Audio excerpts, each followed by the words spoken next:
trying to do the best I could to dispel the belief in the GOAT. Well, I dreamt about having a parade in Michigan Avenue. You're not human if you didn't think it was, you know, pretty good bet we could finish this off.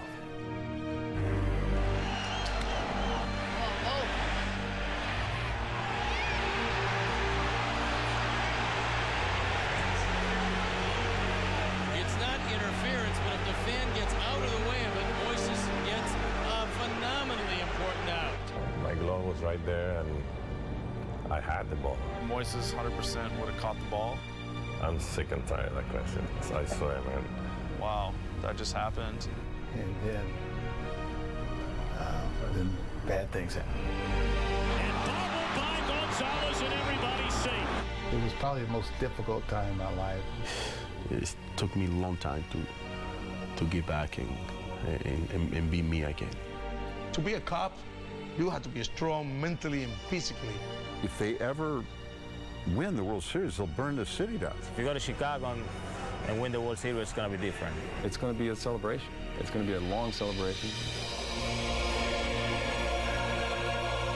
5 outs, how the 2003 Cubs captivated Chicago. Presented by Lexus.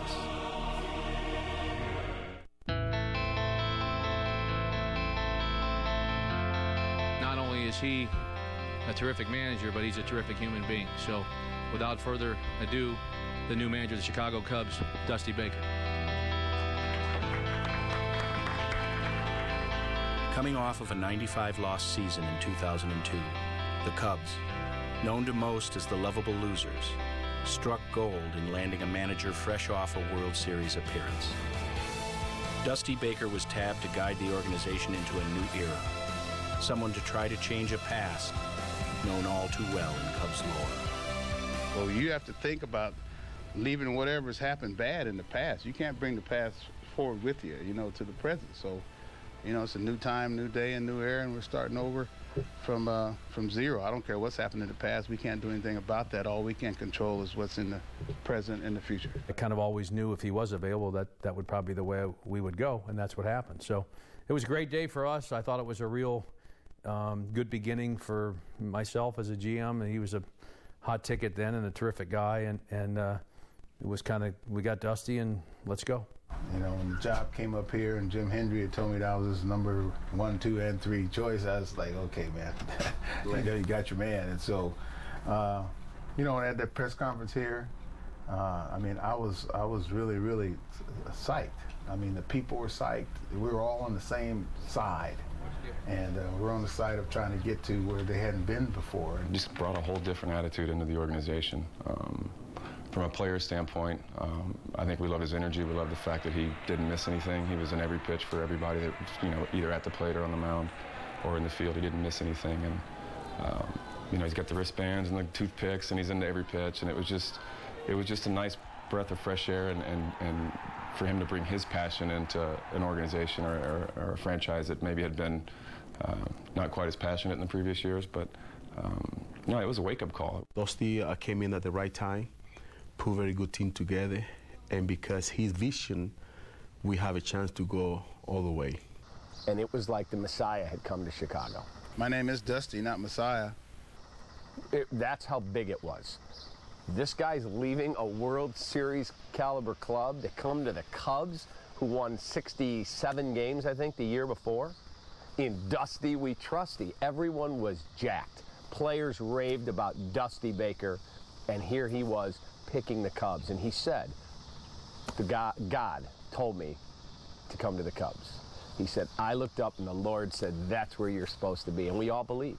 That first day of spring training, you know, and he says, look, we're going to win with our pitching, and this is what we're going to do. And you could just see the energy and the life that he brought into us. And I think it just, for me, it kind of, you know, you have a lot of energy when you come into spring training because you're excited about the season, but I think it just kind of took it to a different level, and then off we went. The hiring of Dusty seemed as though the Cubs were taking a step into the future and that they were going to be one of the lucky teams. I mean, he was a hot manager at that time, having been with the Giants, and it seemed now, finally, at last, yeah, the Cubs are going to go for it.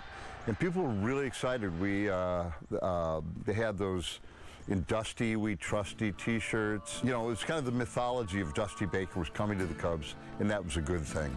Two key pieces would make Dusty Baker's new destination a much easier transition.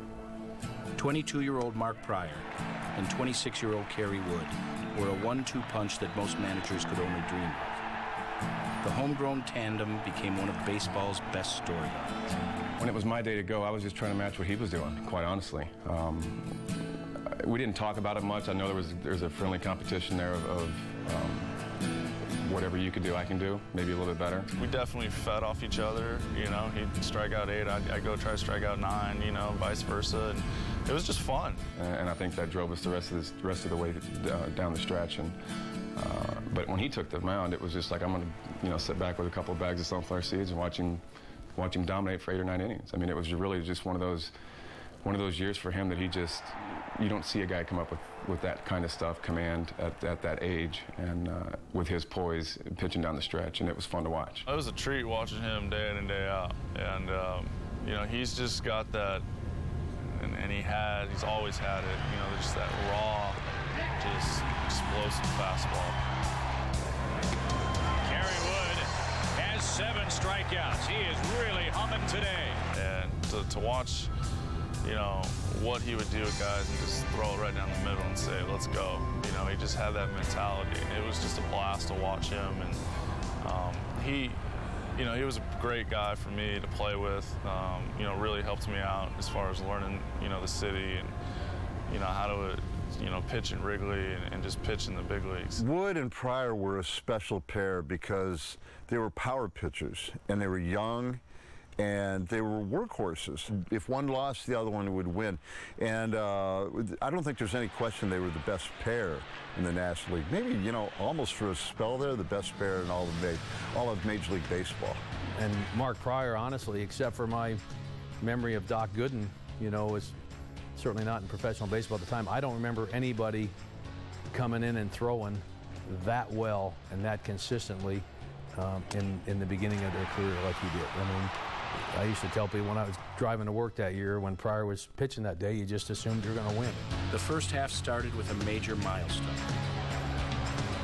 And a high fly ball belted right center field. There it goes, number 500. Sammy Sosa earns that ticket to Cooperstown. And boom, I went to right field. That was a bomb also. Yeah. and they hop. While Pryor and Wood's early season success earned the pair a spot on the National League All-Star team, the Cubs found themselves at just 500 at the All-Star break. With the trade deadline approaching, the team had holes to fill.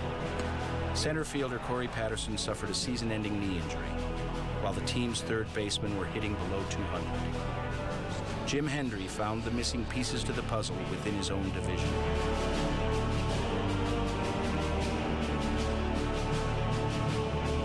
Somebody's looking out for us, because I don't think I've ever seen that happen before, where you lose one and pick up another in the same position like that. And so I feel very, very grateful and proud of the job that Jim Henry's done, you know, getting both of the players, Ramirez and Lofton. I like this city. I like the team. You know, the independent race is fun. I got this shirt on right now, and it's Cubs, and it seems kind of weird. And I can just only imagine when I was little, you know, wanting to be a Cub. And after my 13th year, I'm a Cub now. So immediately, it was a big lift in the clubhouse. We needed both positions, you know, desperately if we were going to try to make a run, and they both hit the ground running. And I just had a feeling if we could make a couple of good deals, we could stay in it. And then I think you'd have to be in the game a while to understand what that does in your clubhouse. And when the guys really think you are paying attention and appreciating their effort, they seem to get another gear themselves. You know, I remember Jim coming to me for the Aramis trade and saying, asking me, well, you know, what do you think about Aramis Ramirez? And I said, I don't know what kind of guy he is, but I know he's a tough out. I've been facing him for a few years now, and he was still with Pittsburgh. And I said, I think get him yesterday. You know, we were in a situation where we needed some production out of third base, and you know, Jim came and pulled that trigger the next day. And I actually might have been the end of that day, and I mean, those guys coming over and just absolutely kick us into another gear and send us in the right direction. You know, like sometimes you get an injection, and that's what it was. Those guys that we received, and very rarely, you know, has it been, you know, that drastic of an injection where guys come right in and make an impact. But you know, it really solidified some places in our lineup and on our team that we needed. Aramis was an afterthought coming in. It was Corey Patterson went down, got to get a veteran center fielder. They're in the race. Can they find a way to win a wild card? And Aramis was, okay, you want him, you got to take the $6 million salary of Aramis Ramirez, and it turned out he was by far the key player in the trade. Again, it seemed like in the scheme of things in baseball, where you don't stand pat with the team you have, that there's almost like multiple times during the year where you make a new team, not just coming out of spring training, but particularly there when you make some trades to pick it up down the stretch. People thought, wow, the Cubs are going for it. This is great. You know, this is it. This is the year. We can beat these guys, you know? I mean, it's big time. We can beat them. My back's locked up. Like, I can't move. I'm pitching Game 5 tomorrow. He forgot to pack his glove, so he borrowed, like, my second glove. They showed the shot on the TV of outside of Wrigley Field, and the streets were just covered. I mean, everything was shut down. 5 Outs will return in a moment.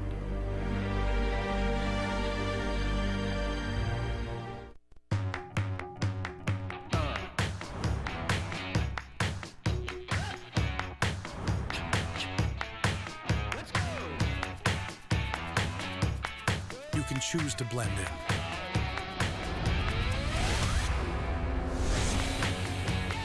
Or you can choose to blend out. The all-new 2014 Lexus IS. See your Chicago area and Northwest Indiana Lexus dealer. There's a first time for everything. We achieve goals. Celebrate. Cherish and protect what really matters.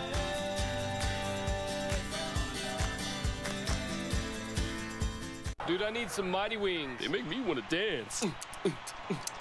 They're spicy? He was like, I can't feel the burn with his tears. I hate puppets. I need a mustache so bad.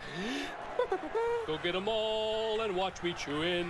You want some more of their wings, yeah? Yeah, because he smashed them in the door. Man, that guy You did it. Players can't stop talking about McDonald's new Mighty Wings. He's gonna take my Mighty No, Wings. he won't. There's something for everyone to love at McDonald's. I mean, this is party chicken. Look at them with that U-verse wireless receiver. Back in our day, we couldn't just move the TV wherever we wanted. Yeah, our birthday entertainment was a math magician. Because if there's anything that improves magic, it's math. The only thing he taught us was how to subtract kids from a party. Let's get some cake in you. I could go for some cake. Switch and add a wireless receiver. Get U-verse TV for $19 a month for 2 years with qualifying bundles. Rethink possible.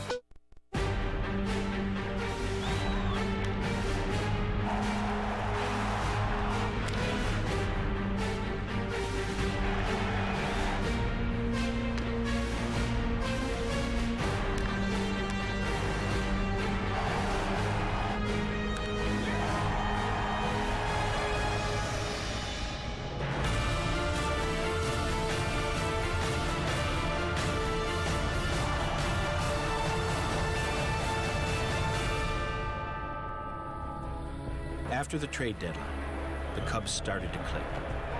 With the Central Division up for grabs, the calendar turned to September, and the Cubs, just a game and a half out of first place, hosted a huge 5-game series against the rival Cardinals. The turning point was the St. Louis series we had Labor Day weekend. I think it was 5 games in 4 days. I think we went 4-1, and I think that's when we went from like 1.5 out to 1 up or something. And I don't know if we relinquished first place after that. We didn't have a big lead, but we stayed going. We knew we had it.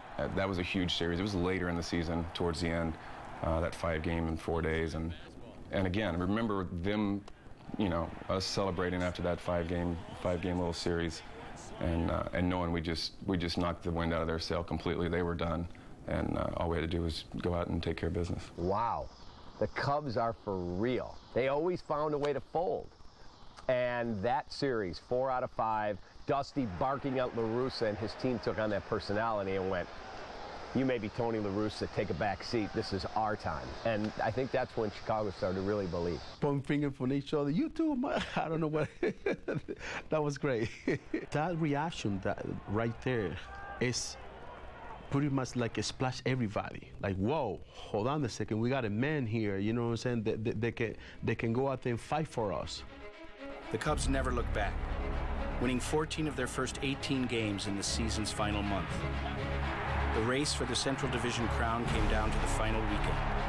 With a sweep of Pittsburgh in a doubleheader, the Northsiders needed help from the Brewers to finish off the Astros.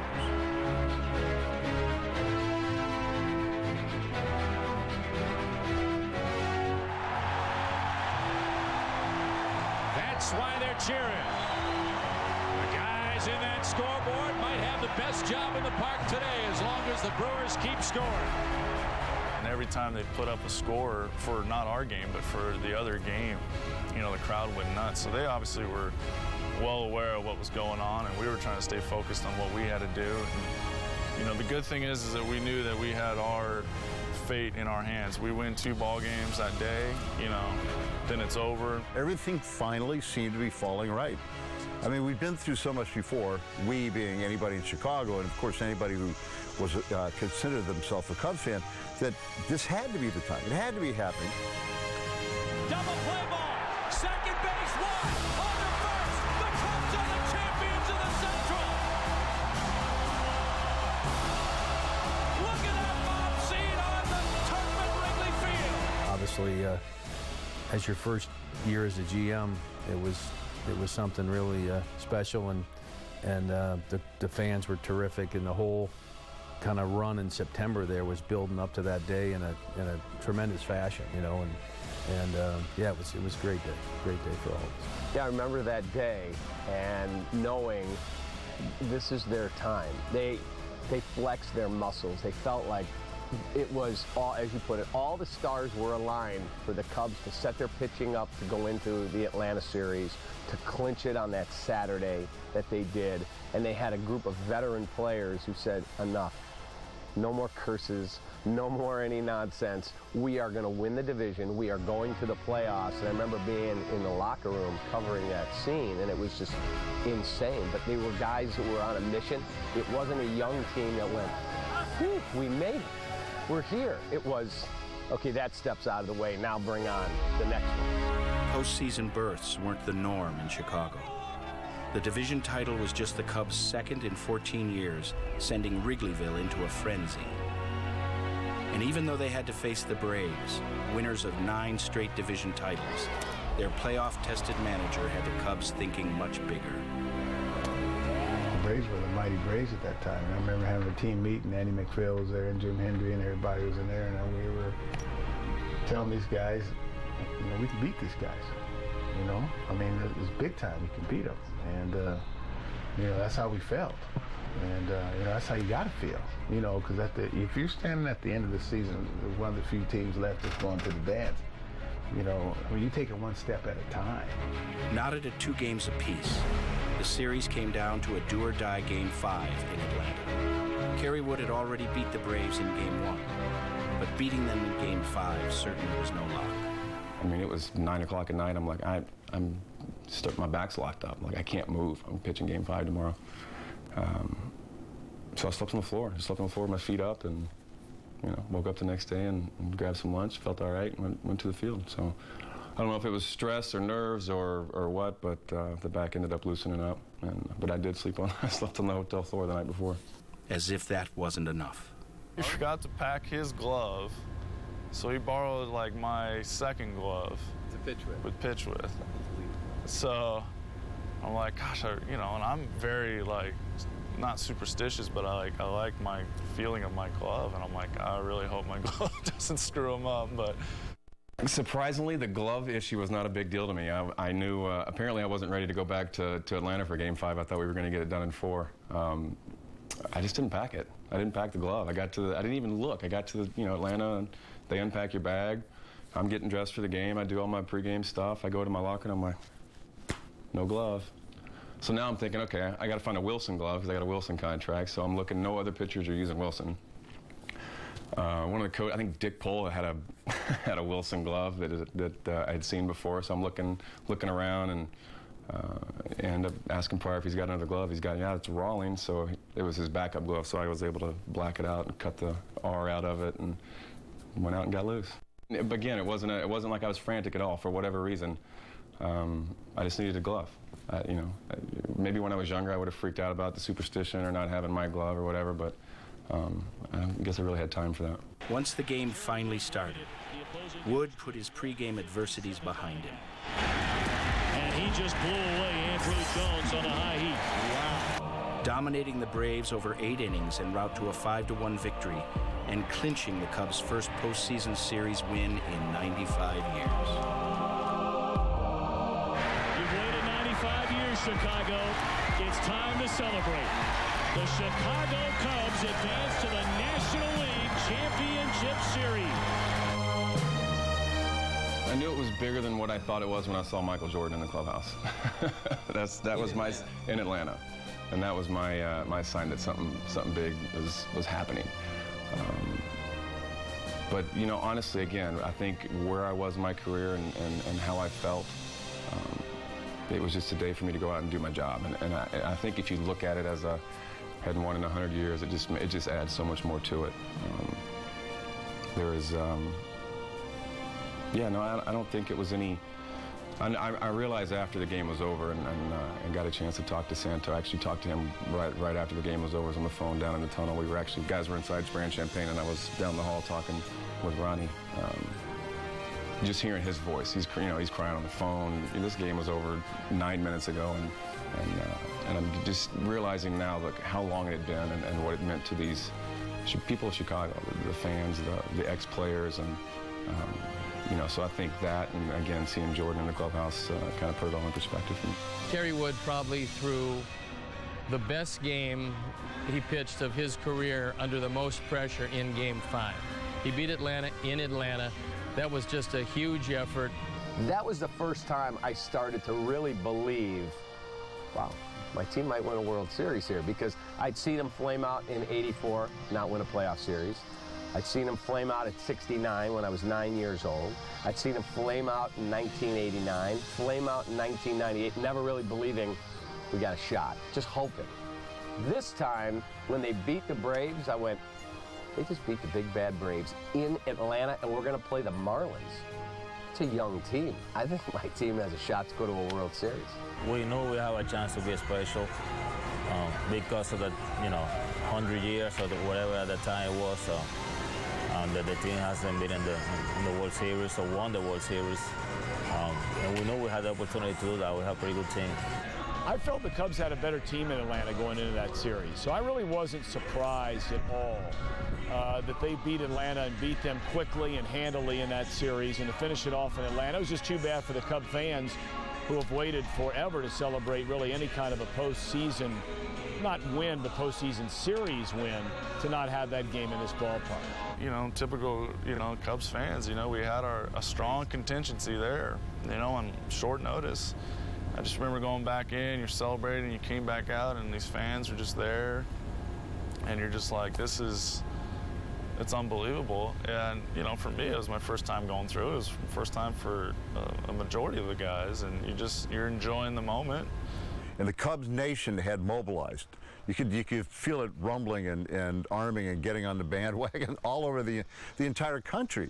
So this thing clearly couldn't be stopped. I remember leaving Atlanta, celebrating in Atlanta, getting ready to pack up all our stuff and head to the bus to fly back, and they showed the shot on the TV of outside of Wrigley Field, and the streets were just covered. I mean, everything was shut down.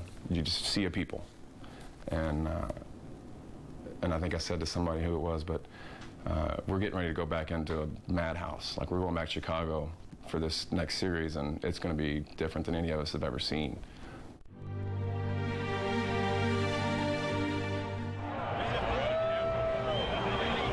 something like Six Flags over Wrigleyville is kind of what I called it. I don't know what it's like to be a manager, and you don't, and most people don't. It's all right, time to get him out of there. Let's go. Let's get somebody else. You know, I think we got this one. I believe that was one of the things that set the stage for Game 6. 5 outs will return in a moment.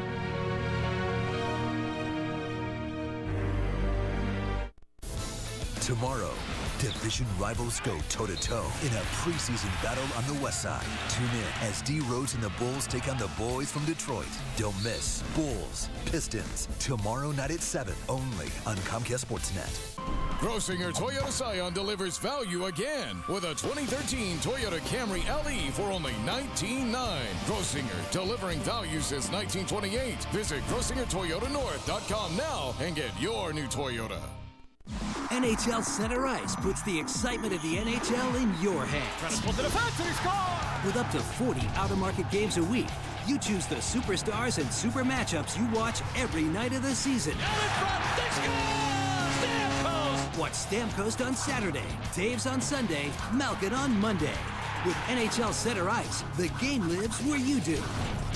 Don't miss another moment of action. Call 1-800-GET-SPORTS for the lowest price in 5 years. Come with me. Farm & Fleet's original Toyland opens Saturday, October 19th.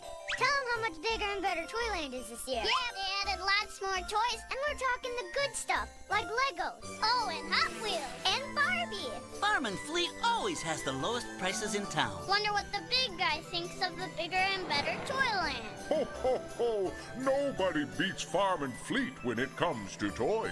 Toyland opens Saturday. Down the wing, shoots it, How can you make your favorite team your home team? With NHL Center Ice, you get a season ticket to your favorite team no matter where you live. Plus, you'll get up to 40 other great matchups every week from around the league.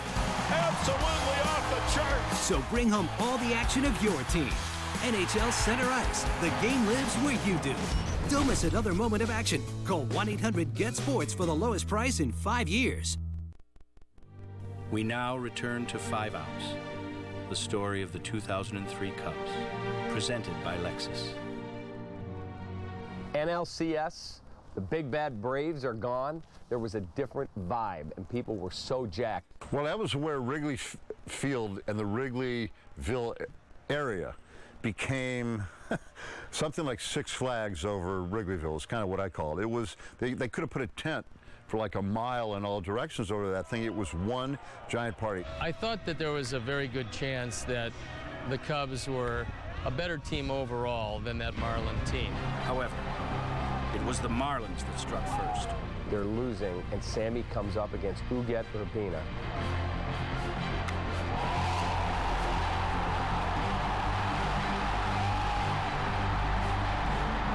And I connect. That was something like, whoa.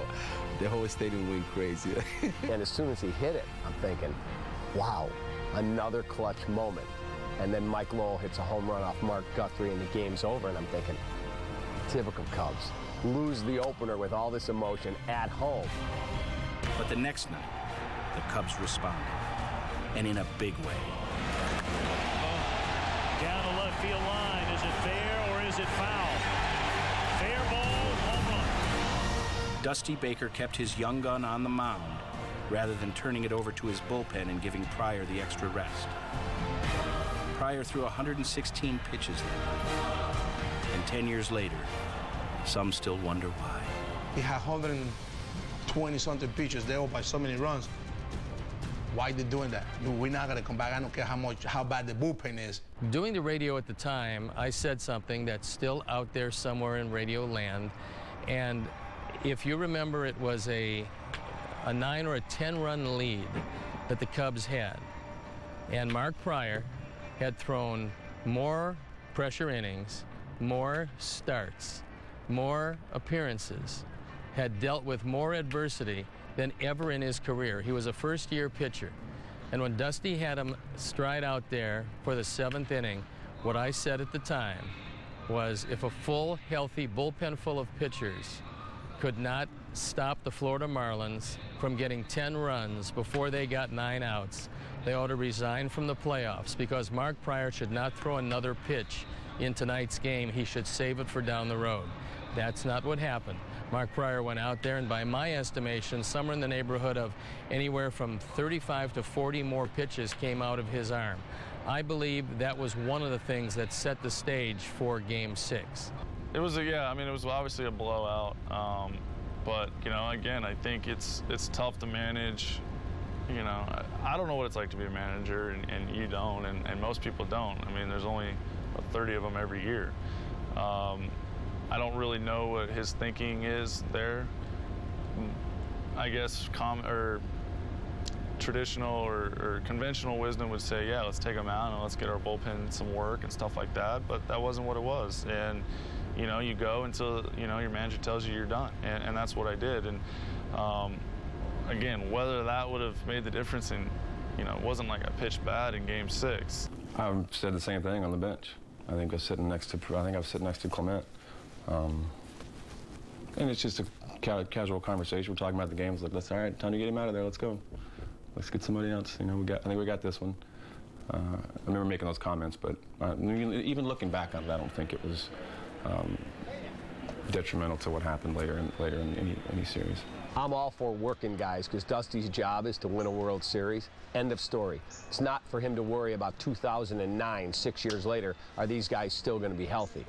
But when it's 10-0, and we got a lot of high leverage innings coming because you're going to pitch again this series, you're going to pitch again in the World Series if we get there, must save your arm. It's 10-0. He should have come out in that situation. Every time something goes wrong, and especially in baseball, it's the blame game. You leave a guy in too long and you lose. You should have taken him out. You take him out and the reliever gives up a 3-run homer. You should have left him in. Obviously we did have a big lead in Game 2. And at the time, though, at the end of the year, our pen was on fumes. You think about it, I mean, that's a lot of innings on guys that had never been in that situation. And I was thinking, I don't know if I would have, what I'd have done if it had been later in life and later in my career. Would it have been a Strasburg situation? But could the city have taken, or the team, or any of us taken, okay, sit them out when we got a chance to get to the World Series? And if you got a chance to get there, especially in this town, I mean, the only way you're going to get there is that you or somebody's going to have to, overextend.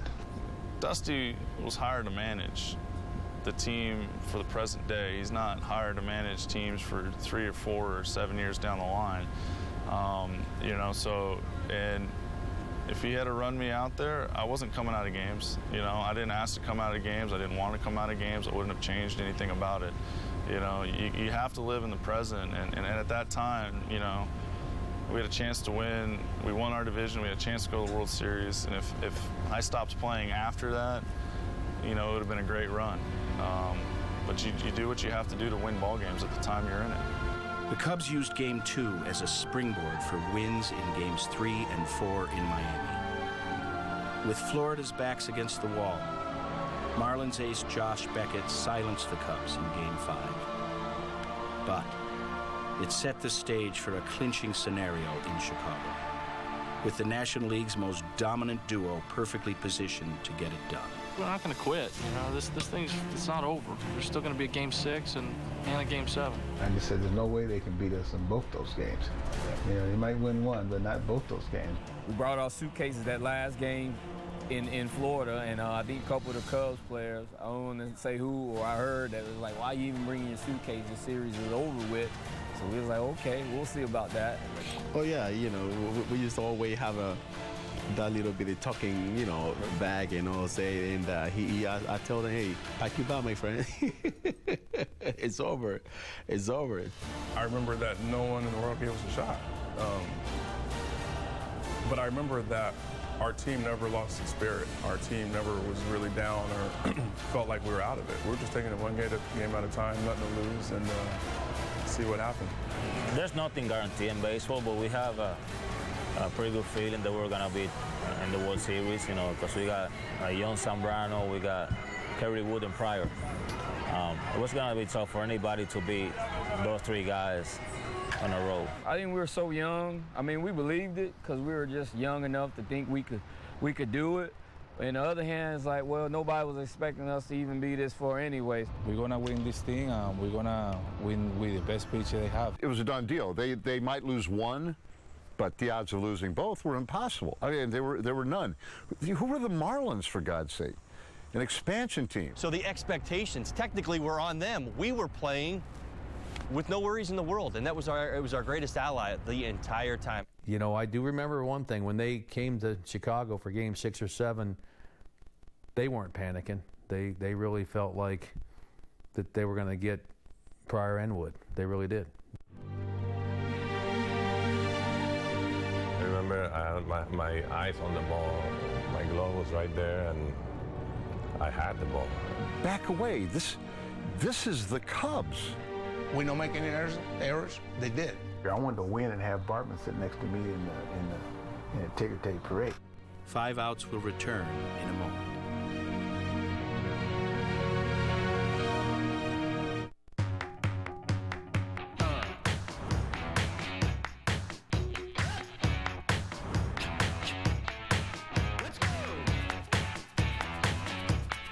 You can choose to blend in.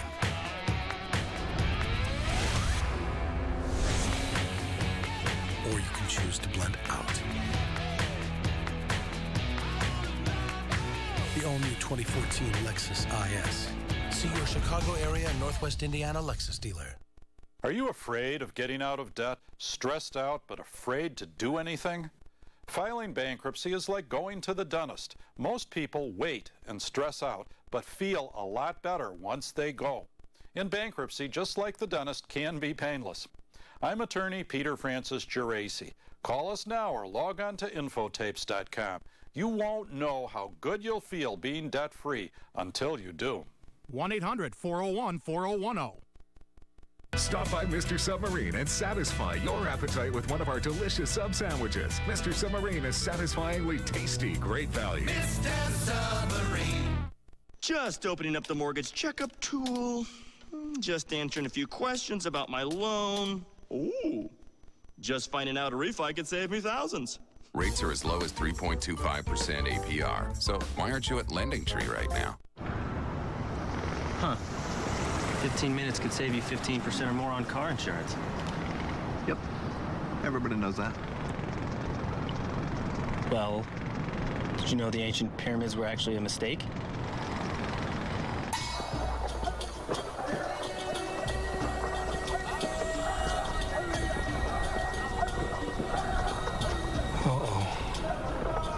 Geico. 15 minutes could save you, well, you know. We now return to 5 outs, the story of the 2003 Cubs, presented by Lexus.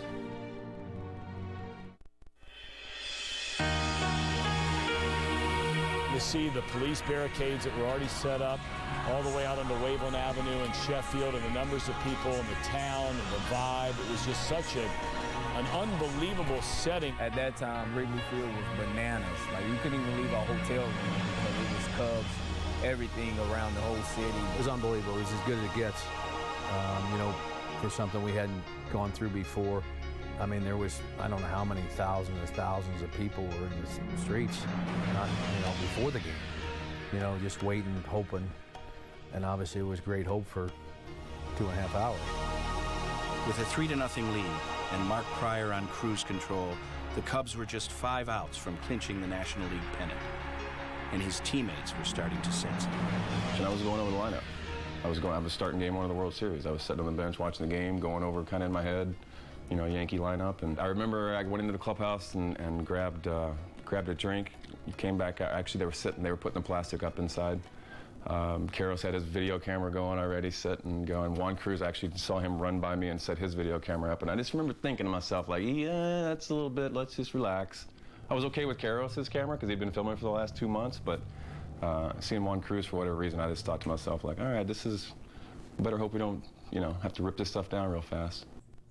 You know, you tried to always avoid this in your life, but there was a brief moment, you know, going to the 8th, I'm thinking, you know, we may get this done. You know, we may go to the World Series. I mean, you know, you didn't want to go too far, but you know, when we went up 3-0 and you watched the first 7, the way Mark was pitching, you're not human if you didn't think it was, you know, pretty good bet we could finish this off.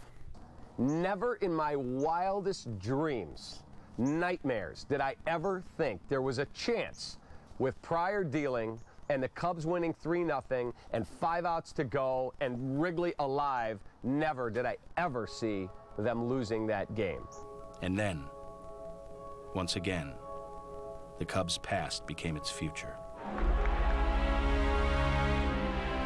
3-2 pitch. Fly ball to left, toward the line. Alou over. Does he have room?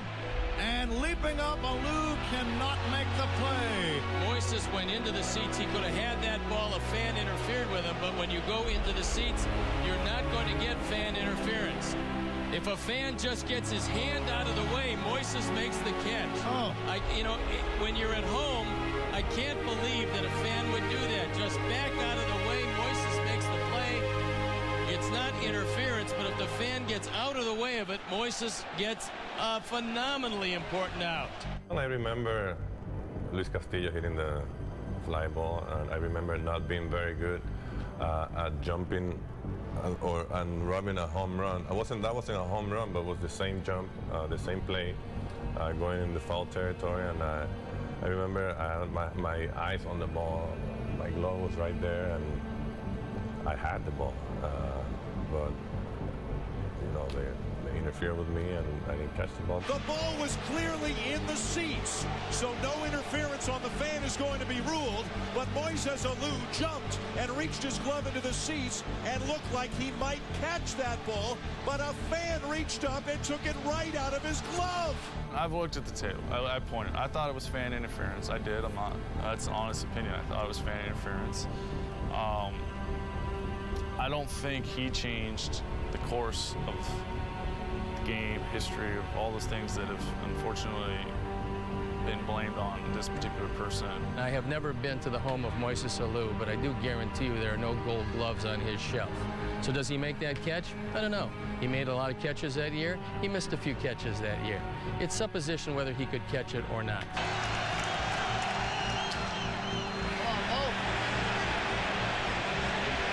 We're down and we're looking over here like this, and we still can't see down the left field line. And you know, then we saw it later, and I was like, oh no. I mean, I think Mo would have had it. You know, that would change the outcome of the game. We didn't see the commentators drawing on the guy and sticking his hands and doing the whole, you know, the 5,000 replays we didn't get to see. You heard the fans obviously booing, and you could poke down and see, you know, stuff flying, and then you get the chants going. But we didn't really even know that they had escorted him out or any of that. This kid, the boy's there, he just puts his hands. Obviously, Alou's glove. I was the closest one from every Marlin. He puts his glove there. But can Alou could catch it? In that particular moment, I never thought he would have a chance. But after I see the replay, well, I was like, yeah, he could have it. He could have it. When I saw it happen, I thought, don't do that. First of all, to the fans. I didn't know it was Bartman. I didn't know any of the people around there, but I thought, back away. This is the Cubs. Yeah, that play happens all the time. I mean, yeah, it was, you know, if you think it's fan interference at the time, that's great. But the call's made, and you know, Moises got done arguing, and you just go back to work. I mean, I've seen 100 of them land in that same seat since then, and it's just a foul ball. That, you know, maybe he had a chance to catch it, maybe he didn't. Happens every game. But when he went there and try to catch the ball and he don't get it, and then he come back and start. Our concentration there went south. Period. Moises had a play on it, but the ball was in the stands. You know, and you don't want to blame Bartman because of what happened. Any other fan would do the same thing. Outs are precious. You know, you're sitting up there, whether you're the manager, GM, best fans, whatever. You know, 25th man on the team, the bullpen catcher. I mean, you know how precious the last 6 outs are. And so, obviously, the ball to Moises, that would have been a precious second out. So I'm on second, and I see it. I'm like, all right, I see him reacting a little bit. But, I mean, guys do that throughout the season. But, I mean, it was heightened so much. So I'm like, all right, come on, Louis, get on base, man. You know, and he ended up drawing the walk. But I think Because I was on second, I didn't hear it, but I think Mark Redmond, I heard like later on that he was like, let's make this guy famous, let's make this guy famous. I just remember him saying it. I don't think I thought much about it. But obviously looking back, you see the replay, I mean, Mo's under it.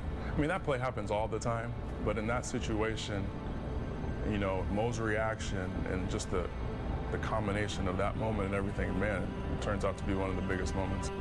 You didn't think that all of a sudden this was like some omen.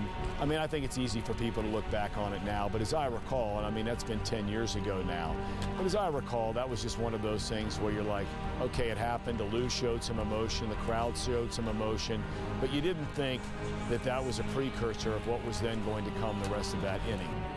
And I feel bad for the young man because, you know, the guy next to him was just as part of the action as he was, and I don't think anybody's ever brought his name up or who it was or anybody ever talked to him, but my recollection of the replay that I saw was there was kind of two guys. I knew at that instant, this is a symbol. He may not be the cause, but he is a symbol. It's a demarcation in time, just like a black cat, just like the ball going between the legs of Leon Durham, just one of those markers, the GOAT. This is something that will go down in history. And I remember the feeling throughout the ballpark was, I think, the same, like, no, it can't be. For whatever reason, whyever it happened, whether Lou caught the ball or not, it was just a pop foul, okay? So it's just a strike. That shouldn't change what destiny has decreed. And at that moment, there was this kind of chaotic, anarchic buzz going around. It was one of, oh my God, I hope not. Open the phone lines and they're loaded. And I get a phone call from the station. It said, hey, this fan is trying to reach you off the air. What number can I have him call? And I give him my cell phone number. They call, I'm in the trailer, I'm at break. My wife is with me. She's my girlfriend at the time. We are in the trailer. My mom is there. Everyone's in shock. And I answer the phone. He says, hey, Cap, long-time listener, love the show. I said, uh-huh. How can I help you? He said, we've got his address. He'll be dead by midnight. And I said, excuse me? He said, we know who it is. We've got his address. He lives in Northbrook. He'll be dead by midnight. And I said, dude, you got to relax, man. This is a baseball game. No, it's not a baseball game. It's our life. And he's going to pay for what he did. And I remember telling someone back at the station, you need to call the police and tell them we might have some problems here. And then we got word that there was already police that were going to be on his street and he was going to be fine and there's not going to be any problems. And I became Chicago's therapist on the Cubs radio network. I'm trying to tell people there's Game 7 tomorrow. Alex Gonzalez booted a ground ball. The bullpen melted down. This is what happened. It's not this guy's fault. He did not keep the Cubs from going to the World Series. But people were, at that moment, livid. It was like they found out there was a witch living in their village and they had to go find where this witch was and take care of the problem. And it was scary. It was out of control. I've never seen a fan base so out of control. I ripped the sweatshirt down over his face. There was a camera right there. Someone should have seen his face. And I thought I exposed his face. And then the security guards pushed me against the wall. And then they came running up here with him. Why did you do that? Because I wanted to expose him for ruining what could be a once-in-a-lifetime experience. And it's ridiculous. You stand back when the ball's coming, to the outfield. I mean, you step back and you let the player make the play. Let me say this. If someone ever convicts that guy of a crime, he'll never get a pardon out of this governor. A decade after Steve Bartman became the most targeted man in Chicago since Al Capone, those on both sides still feel sympathetic for the man that continues to stay out of the public eye. I mean, that poor guy, man, it's just, you go into the ballpark to support your team, not knowing that 4 hours later you're going to be the most maligned guy in town. And, I felt bad for the guy. And actually, he sat there and I remember seeing his face, and it motivated me for the next year. I wanted to win and have Bartman sit next to me in the ticker tape parade. That's how I felt about it. Because boy, that could have been anybody. I mean, anybody at any time. I mean, how many people had the presence of mind not to catch a playoff ball, especially if you're sitting up in the stands and where he was sitting. It's not like he was in the front row, but it's not like he was down low in the low seats. And boy, I just couldn't believe, what I had heard afterwards. I think it's pretty horrible. I think trying to pin all of those things that happened subsequent to that play on Steve Bartman is absolutely ludicrous. Steve Bartman got the ultimate screw job. Diehard Cubs fan, and his life gets completely turned upside down. I think it's one of the saddest stories I've ever seen. I'm sick and tired of that question. I swear, man. Every day in Dominican, in the States, everywhere I go, every day, I'm serious. About every day somebody asks me about the Bartman situation.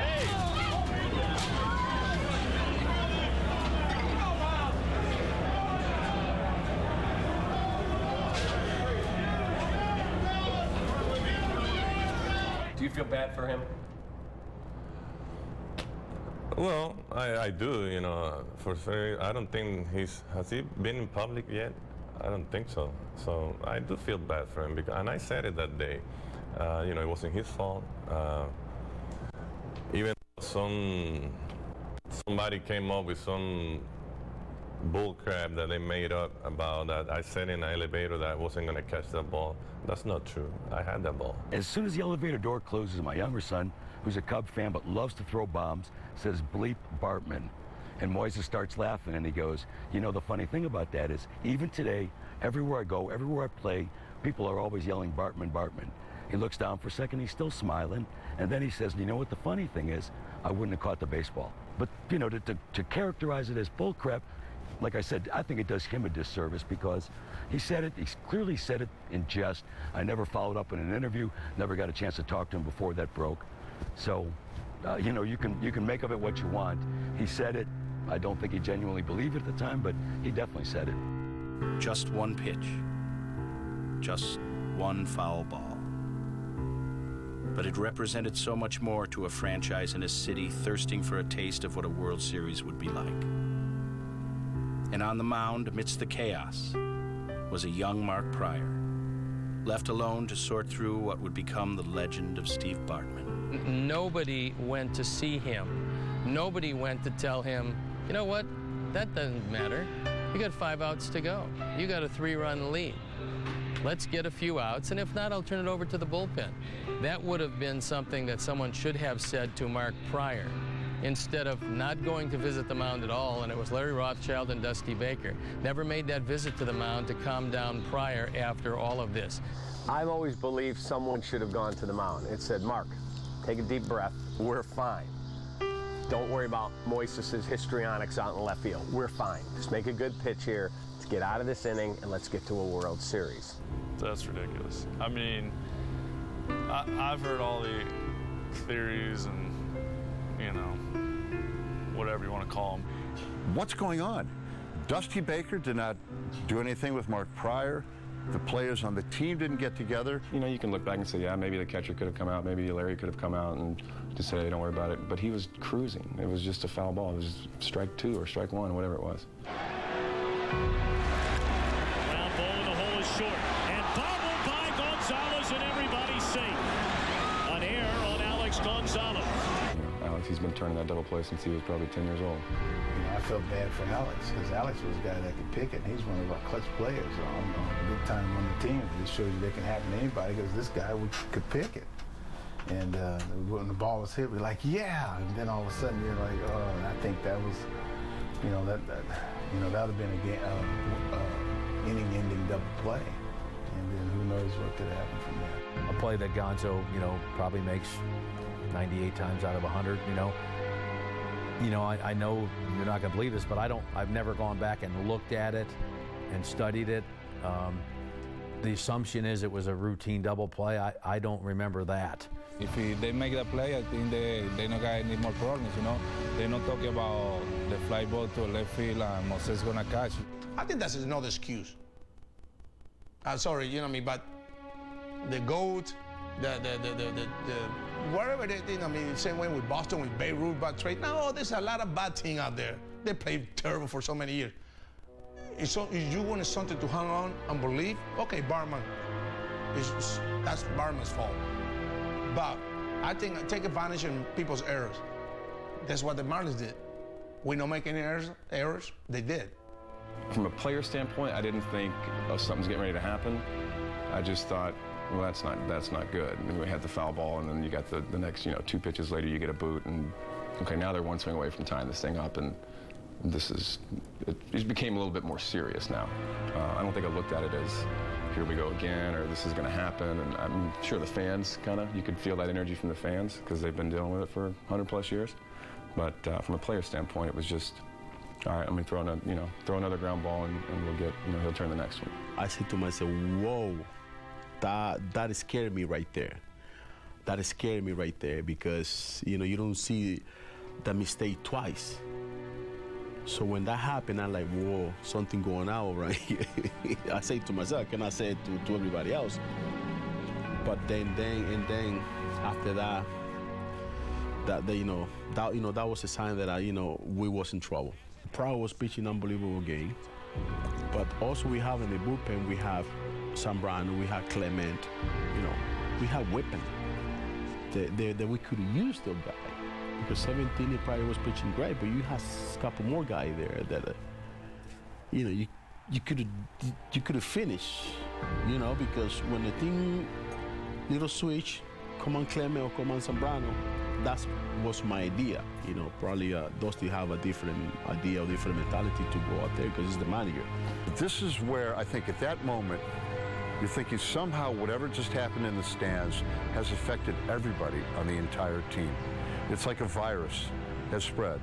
And it's like one of those movies, you see, and it's a race against the clock to save the world, in this case, the Cubs nation, the Cubs World Series chances before the virus can get everybody. And it's already, obviously, it's hit the pitcher, it's hit the shortstop, it's hit the manager because he hasn't done anything. It's hit, your left fielder. Where is it gone? And as we would find out that inning, it had gone everywhere, and the entire team was turmoil. Silence here at Wrigley Field in Chicago. They are stunned, Tommy. Do you have any words for that gentleman who stuck his hands there and took up the ball away from Moises? No, not really. I mean, the only words I have, maybe he was a Marlin fan. That's the only thing I can come up with. After Game 6 was over that night, I came downstairs, and the Cubs had given us the code to cut through the Cubs offices to come out of the green door right at the corner of Clark and Addison there, where you go into the Cubs executive offices. And when we walked out of that door, Michael Jordan standing there by himself. Michael Jordan. And it's about a 7-foot wall there, cement wall. And all of us, I was with Steve Lyons and our producer Jeff Gowan and Al Leiter, who had done that series with us, and we're all like, it's Michael Jordan. We're like, what are you doing here? And he's like, you been out there yet? Meaning out on the streets around the ballpark. We're like, well, of course we haven't. We're walking out right now. He says, there are literally 100,000 zombies walking around. He says, if I got to spend the night against this wall, I'll do it. So we're like, well, Leiter's like 6'4", 6'5". Steve Lyons is like 6'4". Jeff Gowan, our producer, is like 6'6". And we had a car, because they had the streets closed off, we had a car about 7 blocks down the road that was going to give us a ride back into the city. So we said to him, hey, how about we just kind of surround you, and you just walk with us and go back, and we'll get you a ride back wherever you're going. It's like, I'm not going anywhere. It is scary stuff out there. People are in a state of shock. And as we started to walk down that road that night, he was 100% correct. I was probably a little like, wow, that just happened. I even remember telling Aramis after that game, we should book a flight just in case. It's disappointing, yeah. I mean, I don't think it was a shot at me. I don't want to hear that. Kidding me? Are you kidding me? All of a sudden, that gate rolled up in right field. Here comes this goat. But it was with me in kind of a hard way for a long, long time. 5 outs will return in a moment.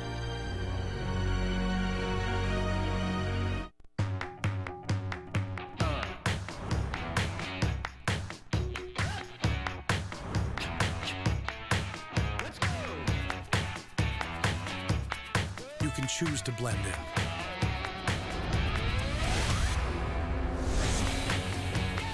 Or you can choose to blend out. The all-new 2014 Lexus IS. See your Chicago area and Northwest Indiana Lexus dealer. Tony's mom makes a wicked spicy meat sauce. Tell me about it. That's why we've got new Rolaids Liquid. When your worst heartburn symptoms flare up, Rolaids' 2 proven ingredients bring rapid relief. Seconds? What do you think? New Rolaids Liquid. That's how you spell relief. Some players retire from the game and get soft. I get supple. Gold Bond Men's Lotion. Skin strengthening proteins plus 7 intensive moisturizers. Dry skin becomes healthy, good looking. Gold Bond Men's Lotion. Man up with Gold Bond. Guys, is this a tailgate party or what? Heartburn. Aw, come on. Time to roll out the Rolaids. Rolaids gives you rapid relief of heartburn and neutralizes 44% more acid than Tums. Now we're talking. Rolaids. That's how you spell relief. With diabetes, one more thing I have to control. Dry skin. Gold Bond Diabetics Dry Skin Relief. 9 out of 10 saw noticeable improvement in 1 hour. My dry skin under control. Gold Bond Diabetics Dry Skin Relief. This stuff really works.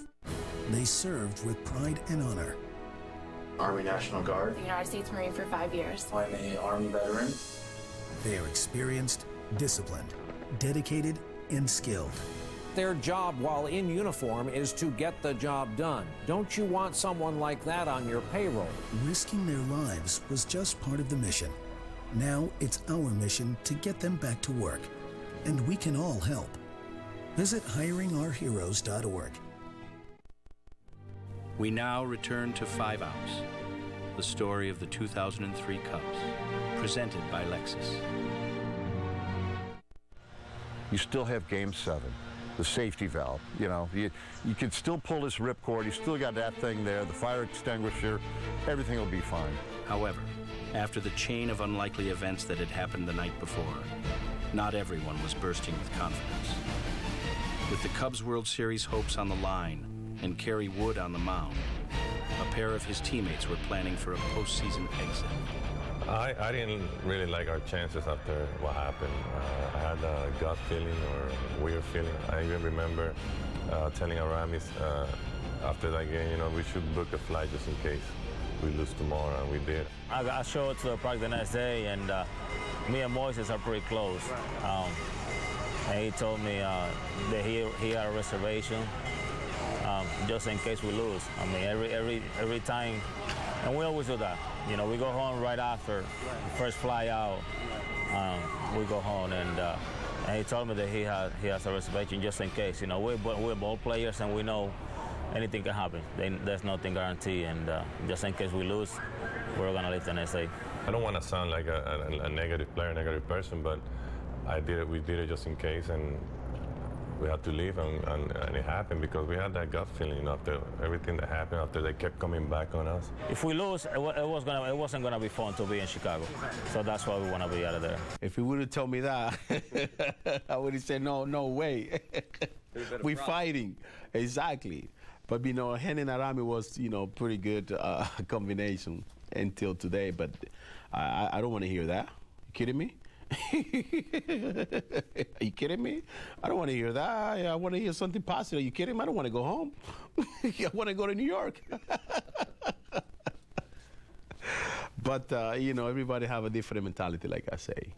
I never went out and bring negative stuff, you know, in my circles. I'm always was 100% positive, and I'm always was 100%. We're gonna do it. It's disappointing. Yeah. I mean, I don't think it was a shot at me. I just think it was. I don't know, just kind of, and I won't say low character because Mo doesn't have, you know, he's got tremendous character. But I think obviously they felt something or wanted to make sure they could get home quickly. But I know from my standpoint, I felt like we still had a great chance to go out, and I mean, we were facing Redmond, you know, so felt like we could put some runs up on the board against him, and I had pitched against Florida three times, you know, previously during the season. And once in the playoffs, and did okay. So I felt really good about going in. When you've got 2 players out of your 8 everyday guys buying a plane ticket home, shows me that they should probably have not been there in the first place, and had someone known that, maybe they would have put somebody else in at the time. Kerry Wood hadn't lost at Wrigley Field in, nearly 6 weeks. Well, I, for some reason, happened to know that. So I knew what battle we had in Game 7, and I thought he was going to show. We thought it was our series to win. Obviously, we knew it was a huge challenge facing Kerry Wood. I still feel like we can do it. We got Kerry Wood on the mound. I did feel that you've got Kerry Wood, who responded in Game 5 in Atlanta. Now he was home in Game 7. I thought that he would do the same thing. But before the biggest start of Kerry Wood's career, Dusty Baker was dealing with something much bigger. A curse that has plagued the Cubs since 1945. I was sitting in the dugout right for the game. And all of a sudden that gate rolled up in right field. And here comes this goat. I said, I don't believe I'm seeing this goat. So now I called Andy McPhail. I was livid on the phone. I said, man, get that goat out of here. Who got this goat in there? And he was a pretty goat. I ain't lying. He was all groomed and everything. and I said, get that goat out of here, man, because I'm trying to spell the goat. Right. You know, the feelings of even thinking about the goat. And so I asked Andy, I said, what is that goat doing here, man? And he says, well, you know, if we don't let him in and we lose, then it's going to look like the curse is still in effect. And if we do win, then it looks like the curse is over. So, I mean, I understand the position he was in, but, man, I mean, my heart sank. It was right before game time. It had to be like 10 minutes. I don't know if you remember that or not. And I was like, oh, no, I don't believe this. And then bad things happened.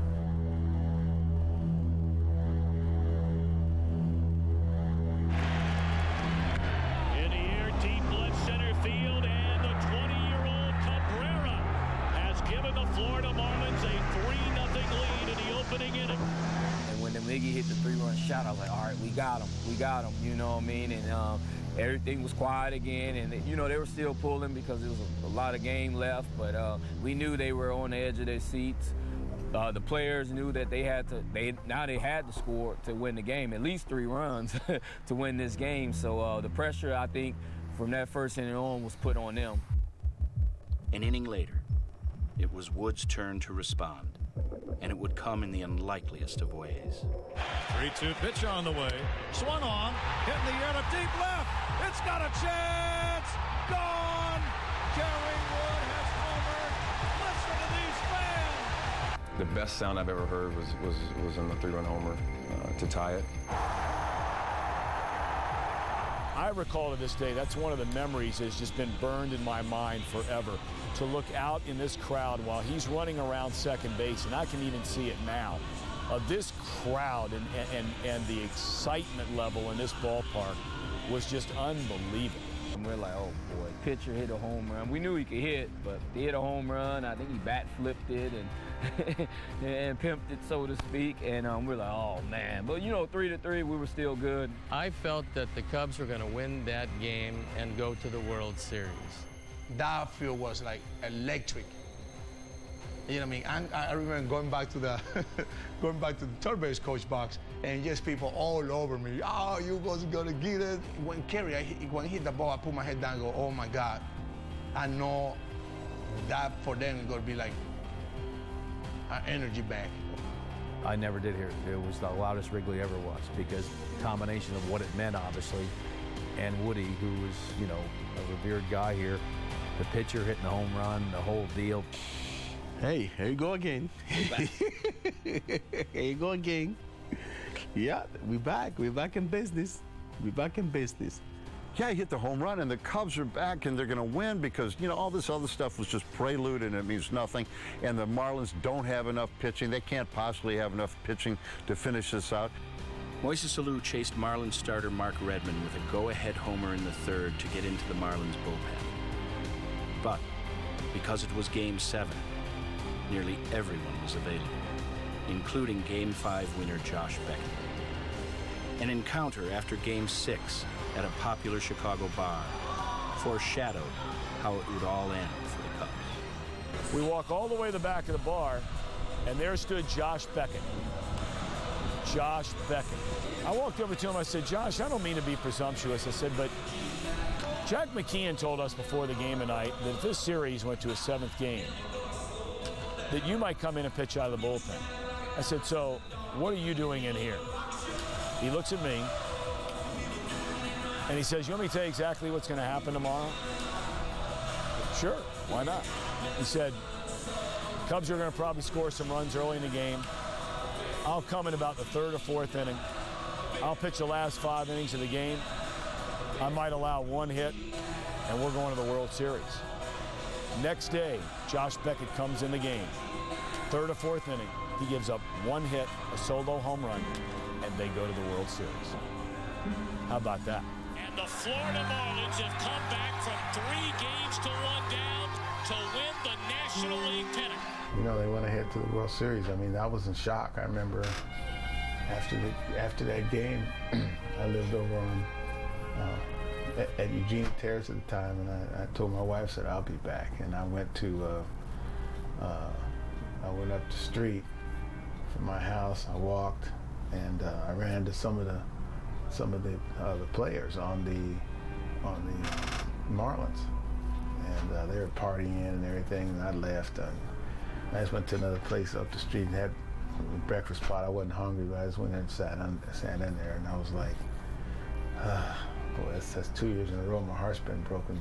Oh, we just blew it. I mean, we just completely fell apart. That was it.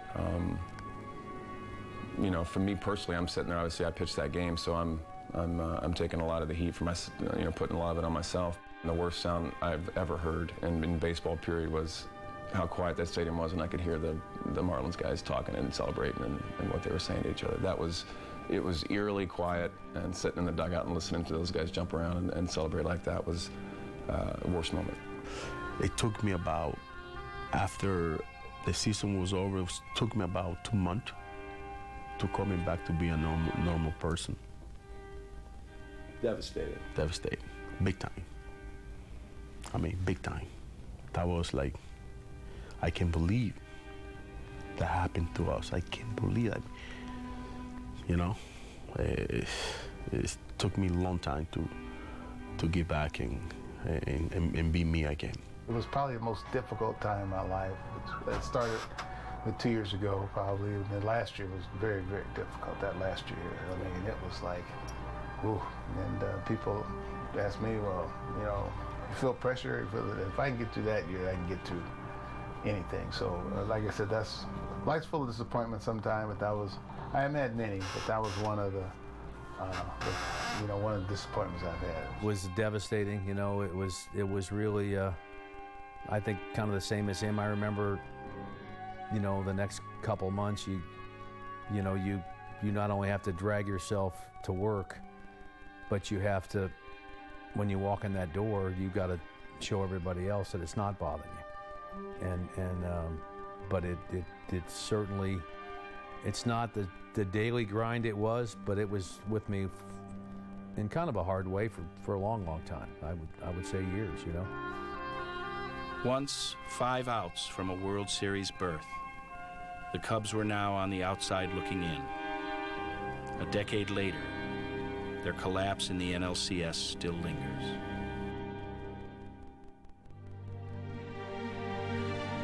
To be a Cub, you have to be strong mentally and physically. And I would like to see the Chicago Cubs in the World Series. It's going to be something to watch, absolutely. The town is definitely going to probably shut down for a few days. You can't work. There'll be no work. There'll be nothing done in the city of Chicago. 5 outs will return in a moment.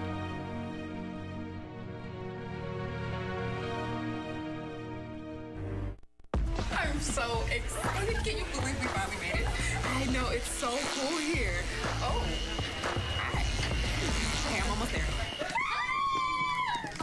Okay, this is everything. Right? I didn't get like everything packed, but no. What's decorated? Do more wall space too, right? Yeah. Whether you're planning for college or banking between classes, we'll help more so you can worry less. BMO Harris Bank.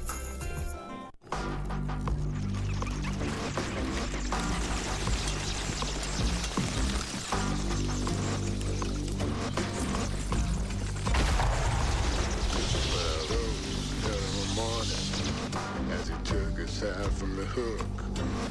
He said, my son, learn this by heart. Never a step, never a breath, never follow my path. Car companies like to talk about topping each other. Well, today Dodge is delivering some of the most innovative vehicles on the road. From the iconic and powerful, to the versatile, and award-winning, to the groundbreaking. Topping the competition, that's one thing. Constantly topping yourself, that's Dodge. Now, well-qualified lessees get a low-mileage lease on a 2013 Dodge Journey SXT for $239 a month.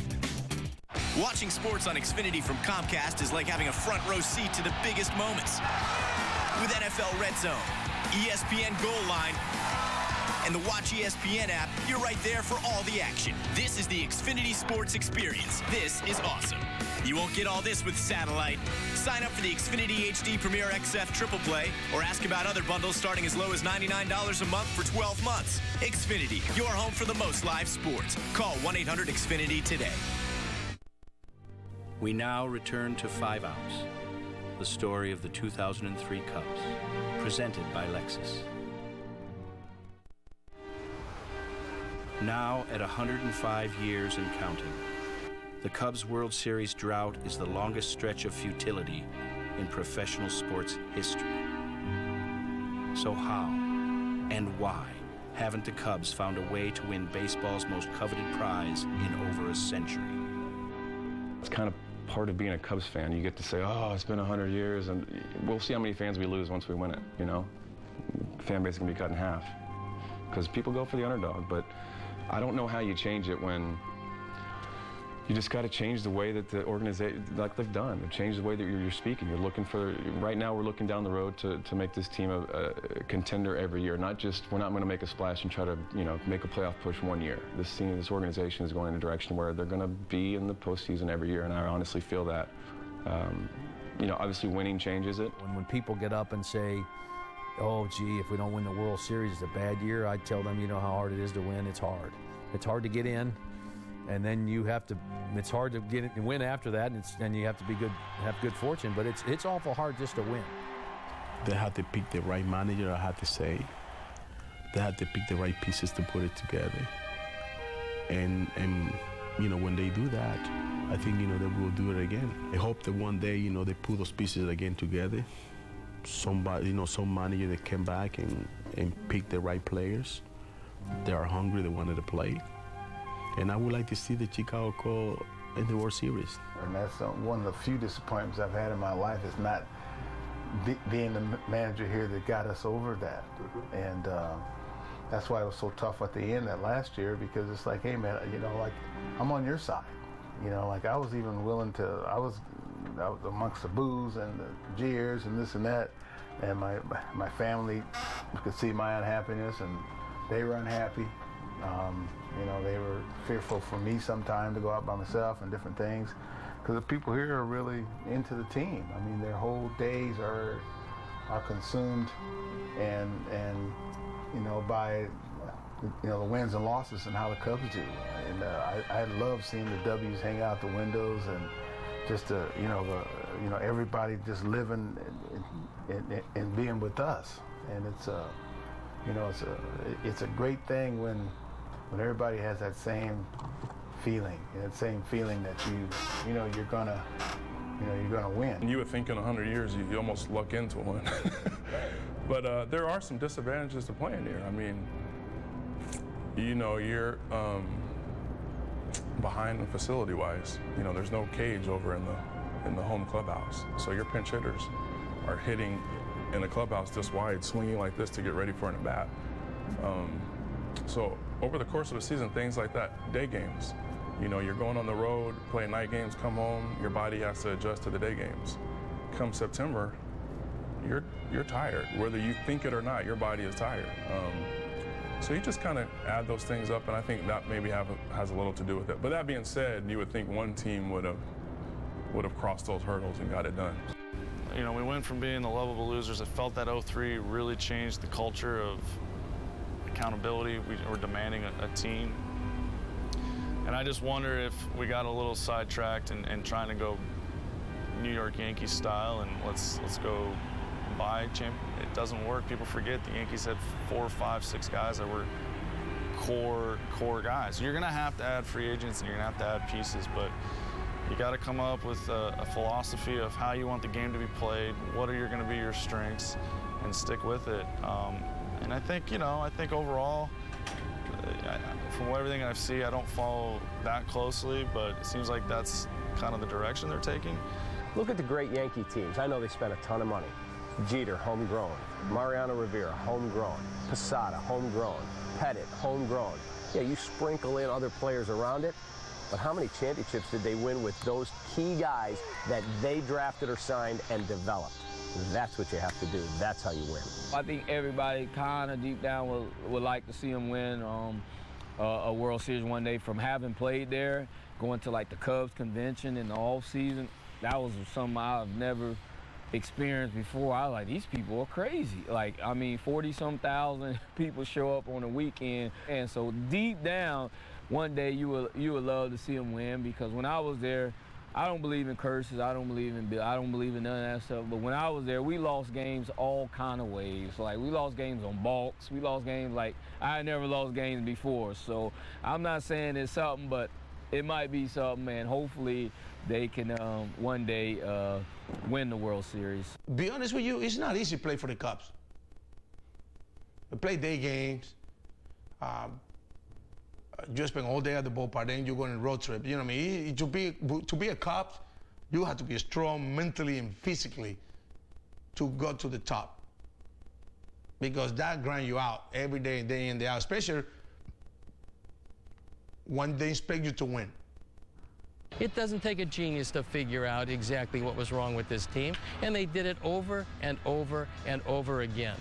You mean to tell me that you can't find somebody to throw darts at a board and find a left-hand difference maker in 30 years? Cubs weren't able to do it. Why? I have no idea.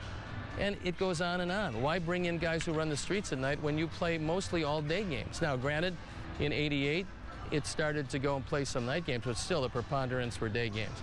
You have to understand who you're bringing into your organization. With new ownership, a new management team, and a new philosophy in place, at some point, sooner or later, the Cubs will win a World Series. It's a scene everyone has envisioned, and few have words to describe it. I don't think you can describe. I think you're just going to have to wait and see what it's going to be like. There's going to be a lot of emotions, rejoice, gratitude, people being happy. It's going to be something to watch, absolutely. The town is definitely going to probably shut down for a few days. If they ever win the World Series, they'll burn the city down. And Chicago, was burnt to the ground in the Great Fire in the 1870s. We don't need that again, but beyond burning, the city to the ground, I mean, work will be called off. You can't work. There'll be no work. There'll be nothing done in the city of Chicago. And a lot of people might just kind of, I don't know, keel over and die from happiness. It's too hard to envision. The parade will be something that this city has never seen. They say, I don't know, there was 2 million people or so for the Blackhawks or the White Sox or whatever. There's liable to be 10 million people that come in and see this. I don't know if the city's going to be able to hold it. I don't know where they would possibly hold the celebration. I don't know, they might have to spill over somehow into Lake Michigan, but I believe that it's going to be something that this city, the likes of which this city has never seen before. And I'm hoping that I'm around to see it. There's no doubt in my mind that if and when the day ever comes where the Cubs do win a World Series, there will be no celebration in the city like there will be in Chicago. It's going to be special for anybody because, I don't care if you won 5 championships, 6, if you're with the Yankees. If you go to Chicago and win the World Series, it's going to be different. Whoever manager win for the Cubs or whoever GM win for the Cubs, whoever win the MVP, he got a life forever, especially in this city. You know what I mean? Because, first of all, they're so desperate, they're so hungry, and they're so mad. If whoever do it, I wish God give me the opportunity. That you never know. So I wanted to win so bad for the city and for the team, for Dusty, for us. I knew how important it was for the city. I wanted to be part of that, and that didn't happen. It will be a worldwide story. 95 years sounded like a long time, and now it's 100 and whatever when they finally do win it. Think about that. 100 and some years, it will infiltrate every avenue of life in the Chicago area and around. Cemeteries will be packed with people going to the cemetery. I'll go and tell my dad, who was a Cubs fan, and say, it happened. It finally happened. I wish you were here to see it. The majority of Cub fans and non-Cub fans will celebrate the championship, sparing no expense to anything. This city has waited so long. So many people have invested so much time, so much money, so much hope. Yeah, I think I can say this with conviction. I think it's going to be such a party that I think even White Sox fans will want to join in. It's going to be a celebration. It's going to be a long celebration. It's going to be a dangerous one probably immediately right after around Wrigleyville, but it's not just in Chicago. There's Cubs fans that are all over the country in the grand scheme of things. You do it right from the start, like I think Tom and the Ricketts family have done, and Theo and his team. You do it right from the start, then, you know, no one's going to worry about the first 2 or 3 years where it wasn't good. They're going to, man, this guy really changed his organization, his franchise around. Almost in a beautiful way, the Cubs represent the real world, and you don't really ever win in the real world. Nobody gets out of here alive. And in that regard, the Cubs not winning the World Series, always striving for it, that in itself is really a beautiful thing. But until then, wait till next year.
You can choose to blend in.